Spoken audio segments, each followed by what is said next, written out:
그래서 왔던 코로나도 왔다 그냥 스쳐 지나가듯이 간 것 같습니다. 아무튼 많은 분들의 기도에 감사드립니다. 여러분, 나비 효과라는 현상을 아십니까?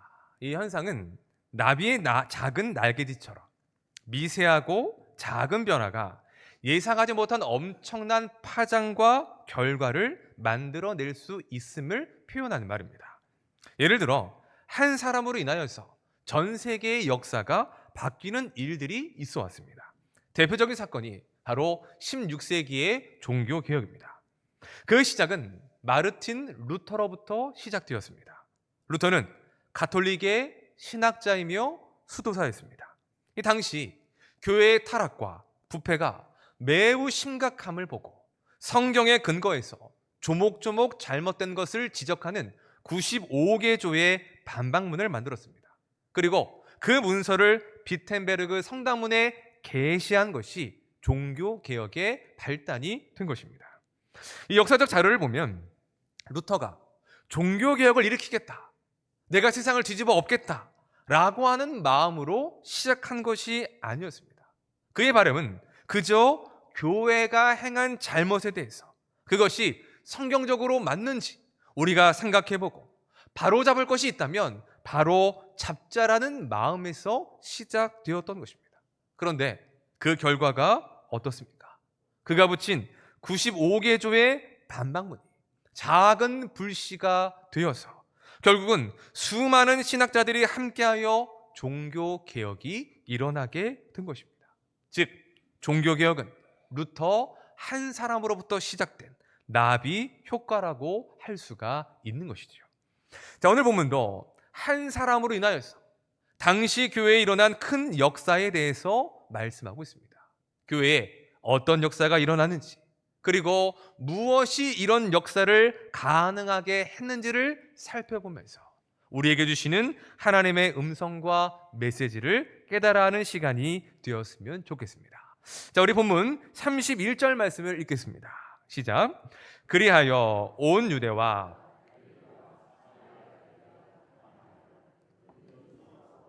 주를 경외함과 성령의 위로로 진행하여 수가 더 많아지니라. 아멘. 자, 이 31절은 9장 1절부터 시작된 이야기의 결론이라고 할 수 있습니다. 그 결론이 무엇입니까?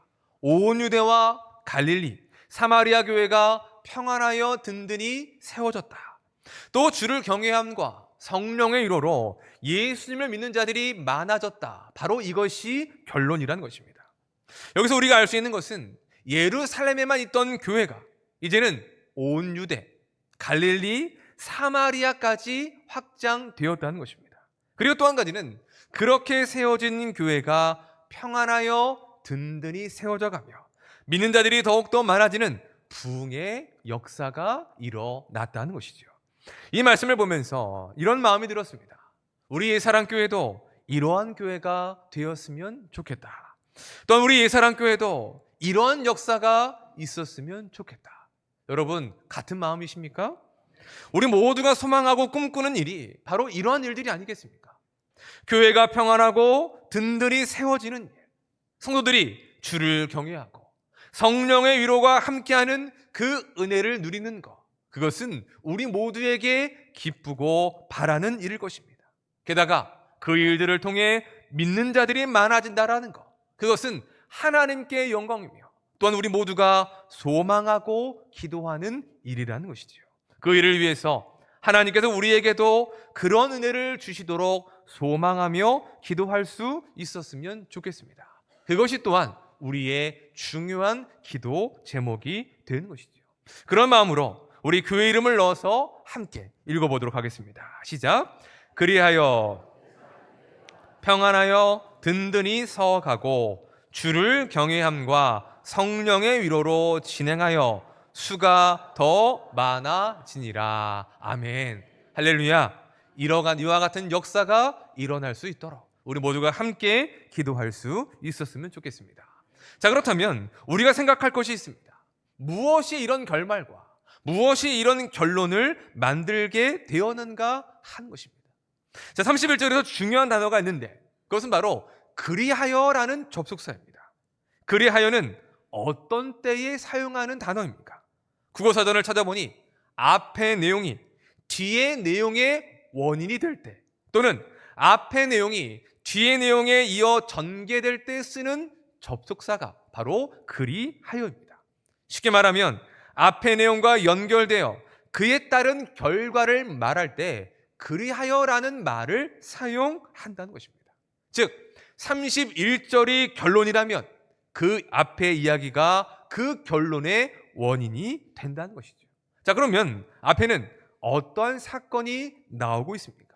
사울의 이야기입니다. 1절부터 9절까지는 다메섹 도상에서 예수님을 만나는 사건이 기록됩니다.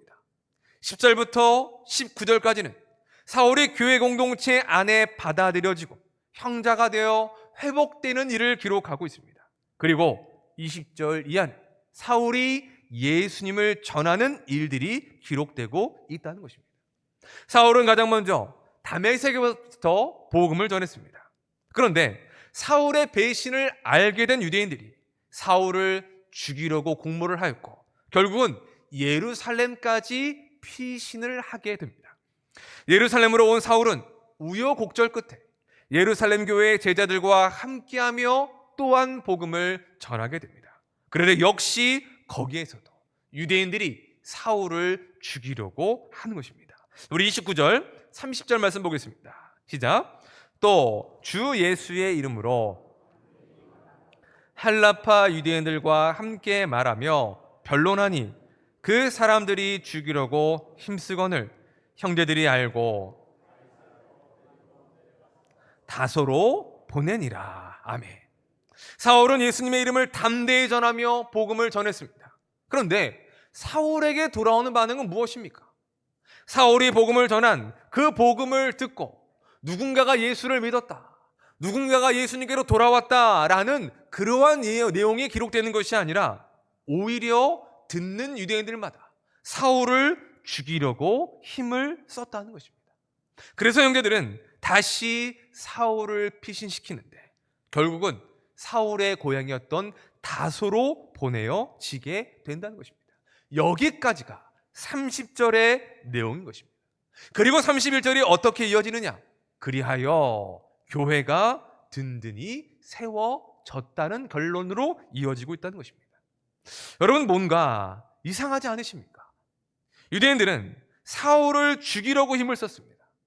그리고 사울은 그들을 피해 다소로 도망을 가는데, 그렇다면 그 다음에 어떠한 내용과 어떠한 결론이 나와야 하겠습니까? 그리하여라는 접속사를 사용했다면 그리하여 사울을 죽이려는 유대인들이 교회와 성도들을 박해했다, 사울 때문에 교회가 더 큰 어려움을 당했다, 이런 내용이 나와야 될 것 같습니다. 생각해 보십시오. 유대인들은 사울을 죽이려고 했습니다. 그가 배신했기 때문입니다.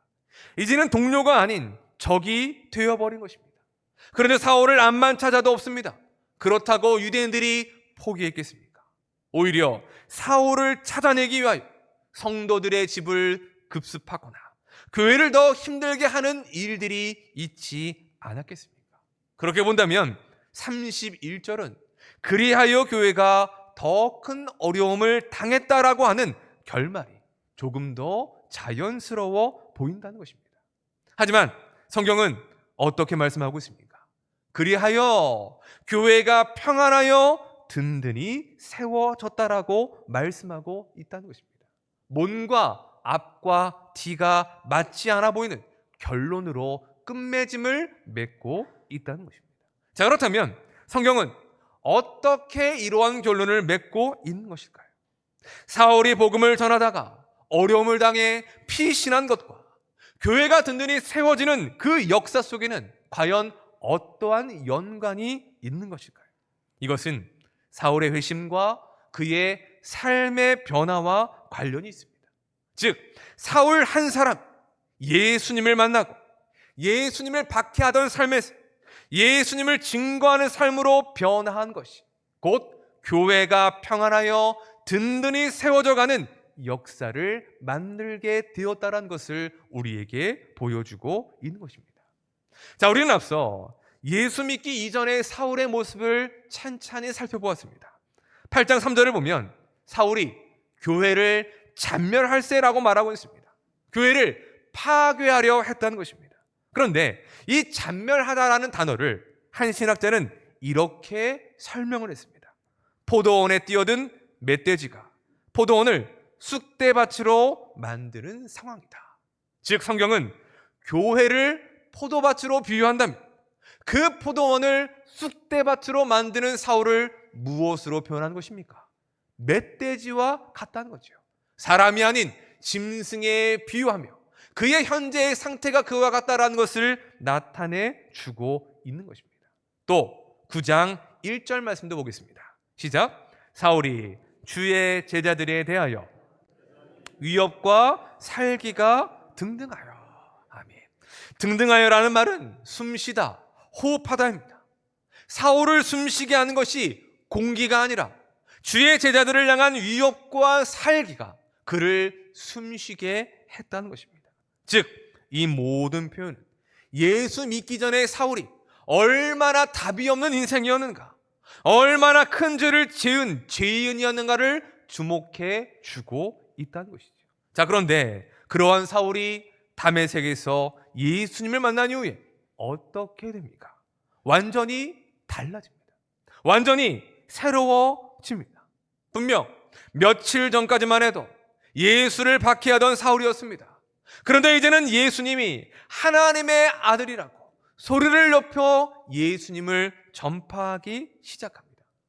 예수님의 제자들을 잡아 끌고 가려던 사울이 이제는 교회 공동체 안에 속했고 예수님의 제자들과 함께 복음을 전하는 현장 가운데에 나아가고 있다는 것이죠. 그의 존재가, 그의 삶의 이유와 목적이 예수님을 만나고 난 이후에 완전히 새로워졌음을 우리에게 보여주고 있는 것입니다. 그로 인해 사울은 많은 어려움과 고난을 당합니다. 그럼에도 사울은 더욱 힘을 내어 복음을 전합니다. 22절을 보면 사울은 힘을 더 얻어 예수를 그리스도라 증언하였다라고 말씀합니다. 또 29절 말씀도 보겠습니다. 함께 읽겠습니다. 시작. 또 주 예수의 이름으로 유대인들과 함께 말하며 변론하니 그 사람들이 죽이려고 힘쓰거늘. 아멘. 힘을 더 얻었다. 담대히 예수님을 증언했다.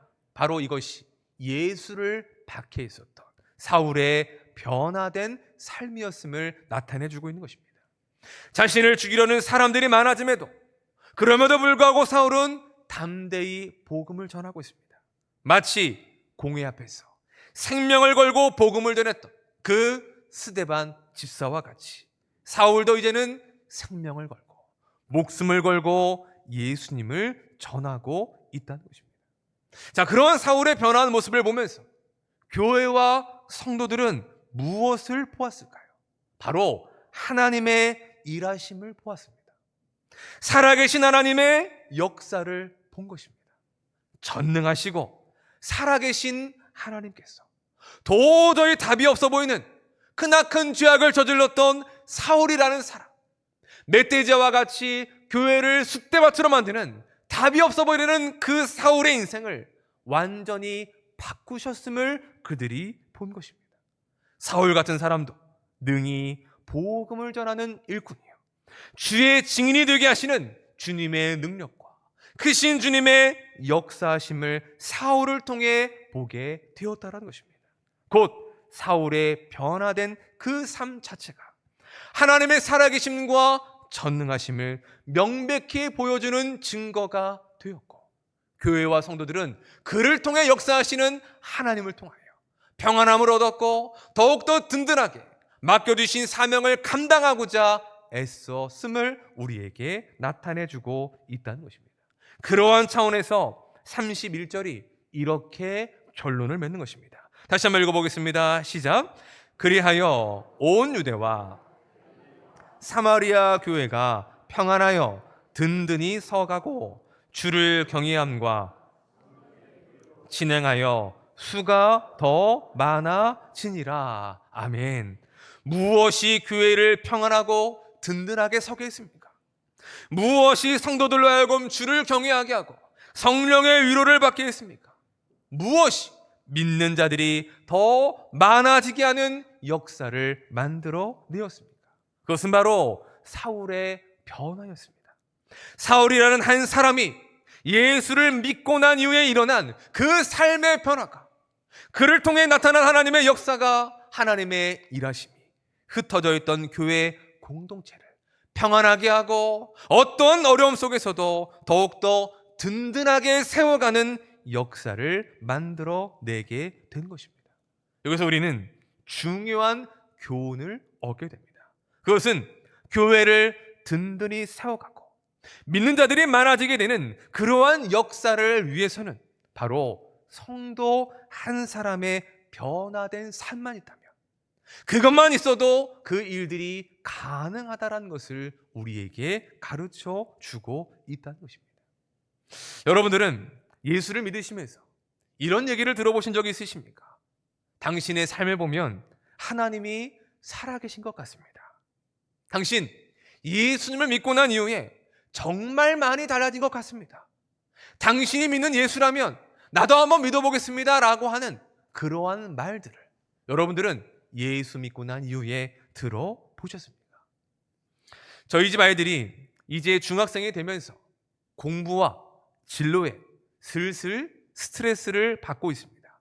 그래서 제가 아이들에게 동기부여를 해주기 위해서 저의 어린 시절, 중고등학교 시절 이야기를 애들에게 해줍니다. 왜 제 이야기를 하느냐? 엄마 얘기는 별로 도움이 안 됩니다. 오히려 기가 꺾여요. 왜냐? 초등학교 때부터 고등학교까지 쭉 잘했거든요. 근데 저는 굴곡이 많습니다. 인생의 굴곡도, 공부의 굴곡도, 성적의 굴곡도 너무나도 많아서 최소한 아이들에게 이 이야기를 해주면, 그래, 아빠도 있는데, 아빠도 이렇게 지금 살아가고 있는데 우리가 못하겠느냐라고 하는 마음이 들 수 있기 때문입니다. 제 이야기 요즘 이렇습니다. 얘들아, 아빠를 봐라. 중학교 때 아빠는 인문계 고등학교를 갈지 못 갈지를 걱정해야 될 수준이었다. 그런데 늦었다고 생각했을 때 기도하면서 공부했고 인문계 고등학교를 가서 대학도 갔다. 대학만 갔냐? 아빠, 대학원도 2개나 나왔다. 그러니까 너희도 할 수 있어. 너희는 최소한 아빠가 중학교 때보다 훨씬 더 잘하고 있으니까 계속 그렇게 하면 된다라고 아이들에게 이야기를 해줬습니다. 어떻게 좀 동기부여가 될까요? 이야기를 들으니까 애들이 끄덕끄덕 하면서 그래, 그래도 우리가 아빠보단 낫지, 그래도 우리가 아빠보단 잘하고 있지, 이런 마음이 들었던 것 같아요. 근데 한 녀석이 이런 얘기를 하는 겁니다. 아빠를 보니까 하나님이 정말 살아계신 것 같아요. 근데 그 말을 듣는데 뭔가 살짝 기분이 나쁘고 뭔가 그러면 안 될 것 같은데 하나님의 살아계심을 느낀다고 하니까 또 기분이 좋으면서 뭔가 아무튼 이상했습니다. 나중에 이런 생각이 들더라고요. 내가 의도한 바는 아니었지만 아이가 내 이야기 속에서, 내가 살아온 삶 속에서 하나님이 살아계신다, 하나님이 아빠와 함께 하셨다라는 것을 보았다면 그건 감사할 일이 아닐까라는 생각이 들었습니다. 여러분, 우리가 진정으로 예수를 믿고 성도가 되었다면 우리는 이런 말들을 들어봐야 한다는 것입니다. 왜 그렇습니까? 예수님을 믿고 예수님을 따른다는 것은 그 이전과는 완전히 달라진 삶이 된다는 것을 말씀해 주고 있기 때문입니다. 그리스도 예수 안에 있으면 우리 모두는 새로운 피조물이 됩니다. 그리고 우리는 완전한 새로운 것이 되는 것입니다. 이전 것은 지나갔으니 보라, 새 것이 되었도다. 이것이 예수 그리스도가 우리의 삶을 통하여 나타내시는 하나님의 역사라는 것입니다. 우리의 존재가 새롭게 되고 우리의 신분이 새롭게 됩니다. 우리의 삶의 방향이 달라지고 삶의 목적이 달라집니다. 그러니 우리의 삶이 어찌 안 변하고 어찌 안 달라질 수가 있겠습니까? 그러한 차원에서 우리는 늘 신앙생활을 하며 스스로에게 이렇게 질문해 봐야 합니다. 나는 예수 믿기 이전과 예수 믿고 난 이후에 어떠한 변화가 내게 있는가? 나의 삶을 통해 하나님의 살아계심을 증거하고 있는가? 나는 날마다 하나님 안에서, 날마다 말씀 안에서 얼마만큼 변화하고 있는가? 우리는 스스로에게 늘 이와 같은 질문을 던지며 살아가야 한다는 것입니다. 저는 아직도 기억에 남는 한 성도가 계십니다. 아마 한 번쯤 제가 말씀드렸던 것 같은데 전에 사역했던 교회 집사님의 친정 아버님이셨습니다. 80이 넘으셨는데 갑자기 말기암 판정, 그것도 6개월 시한부 판정을 받으셨습니다. 손 쓸 수가 없는 겁니다. 더 큰 문제는 이 어르신이 예수님을 안 믿는다는 것입니다. 부인과 아들 가정은 신앙이 없었고 딸 둘만이 예수님을 믿었습니다. 얼마나 그 딸들이 복음을 전하기 위해 애를 썼겠습니까? 큰딸이던 집사님이 울면서 기도를 부탁하시는데 제 마음 가운데에 기도만 할 것이 아니라 일단은 복음을 전해야겠다라는 생각에 병원으로 달려갔습니다. 처음 간 날은 인사만 하고 나올 수밖에 없었습니다. 왜냐? 교회에서 왔고 목사라고 하니까 어르신이 저를 쳐다보지도 않으시는 거예요. 왜 왔냐? 귀찮아 죽겠는데. 이런 마음이셨던 겁니다. 그리고 매주 금요일 오후에 그분을 찾아갔습니다. 4번째 만남이 되었을 때 비로소 눈을 마주치고 인사를 나눌 상황이 되었습니다. 그리고 조금 대화가 된다 싶었을 때 그분에게 복음을 전했습니다. 이분이 쉽게 받아들이셨을까요? 아닐까요? 안 받아들이셨습니다. 근데 그냥 가라고, 그런 얘기 할 거면 가시라고 이렇게 거부하시는 것이 아니라 정중하게 거절하셨습니다. 저도 지금까지 살아오면서 제가 살아온 신념이 있습니다. 목사님이 무슨 얘기를 하시는지 알겠는데 그거를 제가 지금 이 순간에 받아들이기는 어렵습니다라고 하며 그렇게 거절을 하시더라고요. 그리고 마침내 8번째 만남이 되었을 때 그분이 예수님을 영접하셨습니다. 그 순간 그 자리에 있던 모두가 울었습니다. 복음을 전하던 저도 울고 영접하던 그분도 울고 가족들로 모두가 울었습니다. 얼마나 바라던 순간입니까? 얼마나 감사하고 기쁜 순간인지. 그런데 더 놀라운 것은 그 다음에 이렇습니다. 제가 없는 그 자리에서 이분들이 어느 날 가족들을 이렇게 모아놓고 이렇게 말씀하셨다고 합니다. 이게 끝내 유언이 된 거죠. 앞으로 우리 집에 제사는 없다. 제사 드리지 마라. 그리고 온 가족이 하나님만 믿고 교회를 다녀라. 그 말씀에 가족들이 깜짝 놀랐다고 합니다. 제사를 드려보신 분들 알겠지만 제사 드리는 것은 목숨 같습니다. 모두가 반대하고 아니라고 해도 곧 이것을 안 지키면, 이걸 안 드리면 큰일 날 것처럼 생각하는 것이 바로 이 제사이죠. 평생 조상의 제사를 드려야 한다라고 고집하던 분이, 교회 가면 안 된다라고 반대하던 분이 예수님을 믿는 것도 신기한데 제사를 없애고 하나님만 믿어야 된다고 말씀하시니까 온 가족들이 놀랄 수밖에 없었던 것입니다. 어르신은 그로부터 2달이 채 못 되어서 하늘나라로 가셨습니다. 하지만 그 어르신으로 인하여서 믿지 않던 부인과 아들네가 예수님을 믿고 교회를 가게 되었습니다. 저는 이렇게 생각합니다. 예수를 믿고 난 이후 그의 삶에 일어난 삶의 변화가 가정의 구원과 이런 역사를 만들어낸 것이다. 어르신은 예수 믿고 며칠을 사시지는 못했습니다. 병원에 있었기 때문에 교회를 가서 예배 한 번을 드리지는 못했습니다. 하지만 그 자리에서 말씀을 보고 말씀이 들려지는 그와 같은 음성을 들으며 그렇게 신앙생활을 하셨습니다. 하지만 그 며칠 동안에 어르신은 완전히 달라지셨던 것입니다. 예수님에 대한 믿음을 자신의 삶으로 드러내실 만큼 그의 삶에 놀라운 변화가 있었던 것이죠. 가족들은 그러한 어르신의 변화된 삶을 통해 살아계신 주님을 보게 되었고 그 가정에 구원의 역사가 일어나게 된 것입니다. 사울 한 사람의 변화된 삶도 바로 그와 같은 것이죠. 사울 한 사람의 변화된 삶이 살아계신 하나님을 드러내고 증거하는 일들이 된 것입니다. 사울이 예수를 믿었어. 사울이 입술을 통한 예수님을 증거하고 있어. 이건 하나님이 살아계신 증거야. 얼마나 많은 성도들에게, 얼마나 핍박과 어려움을 당하는 교회에게 큰 소망이 되고 위로가 되었습니까? 그러한 그의 삶의 변화가 그 교회를 든든하게 세워갈 수 있었다면 이 어르신 한 사람의 변화된 삶은 살아계신 하나님을 증거하여 가정과 가족을 구원하는 그리고 그 가정을 든든하게 세우는 역사를 만들어낼 수가 있었던 것입니다. 사랑하는 여러분, 오늘의 말씀을 통해 우리의 모습을 돌아보았으면 좋겠습니다. 여러분, 예수님 믿으십니까? 정말로 예수님을 나의 구주, 나의 하나님으로 믿고 섬기고 계십니까? 그렇다면 여러분의 삶 속에는 예수 믿기 이전과 예수 믿고 난 이후에 어떠한 삶의 변화가 있으십니까?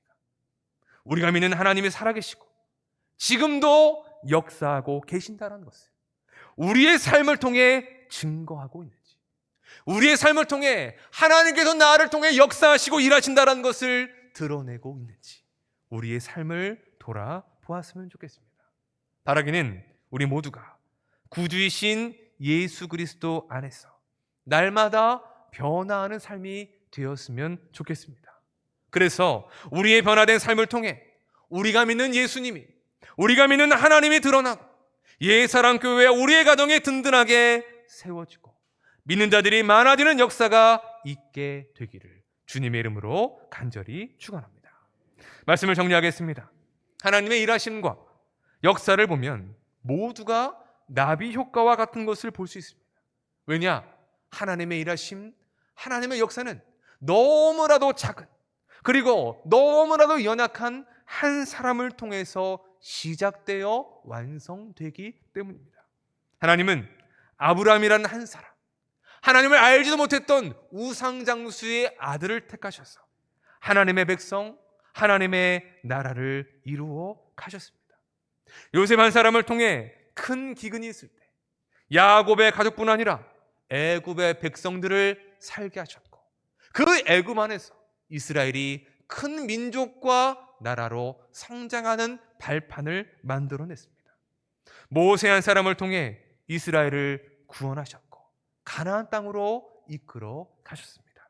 그리고 무엇보다 예수 그리스도 한 분을 통해서 죄인 되었던 우리를 의인이 되게 하시고 우리의 구원의 역사를 이루어 내신 것입니다. 바로 이것이 하나님의 일하심과 역사의 방법이라는 것입니다. 하나님은 나비역과 같이 작고 연약한 한 사람으로 시작하여 큰 역사를 이루어내시고 지금도 그와 같은 방식으로 일하시는 분이 바로 우리의 하나님이십니다. 때로 우리는 이런 생각을 할 때가 있습니다. 나 하나쯤이야. 또 드는 생각은 나 혼자서 뭘 할 수 있겠어? 내가 한다고 뭐가 달라져? 내가 뭘 한다고 우리 교회가, 내가 뭐 한다고 우리의 가정이, 내가 뭐 한다고 세상이 달라지겠어? 맞습니다. 우리가 뭐 한다고 해서, 나 혼자서 애쓴다고 해서 무엇을 바꿀 수 있겠습니까? 우리에게는 그럴 능력도, 그럴 힘도, 그럴 자격도 없습니다. 우리는 그저 작고 연약한 존재일 뿐입니다. 하지만 우리 하나님은 하실 수 있습니다. 살아계시고 전능하신 하나님께서는 능력도 없고 힘이 없는 작고 연약한 우리를 통해서 하나님의 놀라운 일들과 하나님의 놀라운 크신 역사들을 이루어 가신다는 것입니다. 사울 한 사람의 변화를 통해 온 유대와 갈릴리와 사마리아 교회를 든든하게 세우시는 주님께서 이 시간 이 시대에 우리 한 사람의 변화를 통해 우리의 삶을 통해 교회를 든든히 세워가시는 역사를 지금도 이루어 가고 계신다는 것입니다. 우리는 그 하나님을 믿어야 하는 것이죠. 사랑하는 여러분, 우리를 통해 큰 역사를 이루어 가기를 원하시는 하나님께 우리의 삶을 내어드릴 수 있는 성도들이 되시기를 주님의 이름으로 축원합니다. 우리가 할 일은 하나님을 믿는 것입니다. 그리고 또한 우리가 할 일은 우리의 삶을 하나님 앞에 맡겨 드리는 것입니다. 예수님 안에 거하고 날마다 말씀 안에 거한다면 그 다음의 일들은 하나님께서 일하시고 이루실 것입니다. 날마다 우리를 새롭게 하시고 날마다 그리스도 안에서 우리를 변화시키셔서 우리를 통해 역사하시고 살아계시는 하나님의 이름을, 그 하나님의 역사를 나타내시고 증거하게 만드실 것입니다. 바라기는 우리 모두가 이 시대의 변화된 사울과 같이 살아계신 하나님을 증거하는 삶이요, 교회를 든든하게 세워갈 수 있는 신실한 주의 백성들이 되시기를 주님의 이름으로 간절히 축원합니다.